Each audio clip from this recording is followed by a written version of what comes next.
జిల్లా నాగారం మైనార్టీ గురుకులంలో food poison అయింది. 33 మంది విద్యార్థులు అస్వస్థతకు గురయ్యారు. నిన్న మధ్యాహ్నం భోజనం తిన్నాక విద్యార్థులు కడుపు నొప్పి, వాంతులు చేసుకున్నారు. వెంటనే విద్యార్థులను గట్కేసర్లోని ప్రభుత్వ ఆసుపత్రికి తరలించారు గురుకుల విద్యాలయ సిబ్బంది. ప్రస్తుతం విద్యార్థుల పరిస్థితి నిలకడగా ఉన్నట్లు తెలుస్తోంది.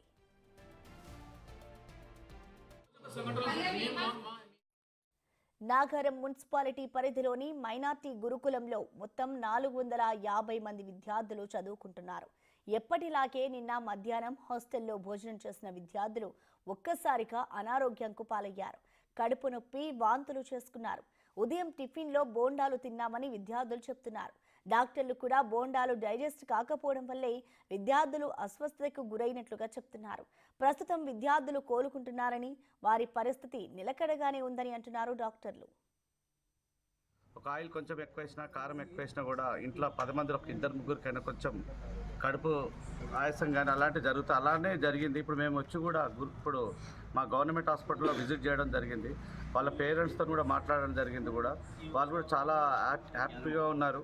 ఇప్పుడే వెళ్తామని చెప్పి కూడా చెప్తే కూడా డాక్టర్స్ ఏమన్నారంటే అబ్జర్వేషన్ ఉండండి, టుమారో మార్నింగ్ పంపిస్తామని చెప్పి కూడా పిల్లలకు కూడా చెప్పడం జరిగింది. అలా పేరెంట్స్ కూడా అలానే చెప్పడం జరిగింది. కొంతమంది పేరెంట్స్ కూడా రావడం కూడా జరిగింది.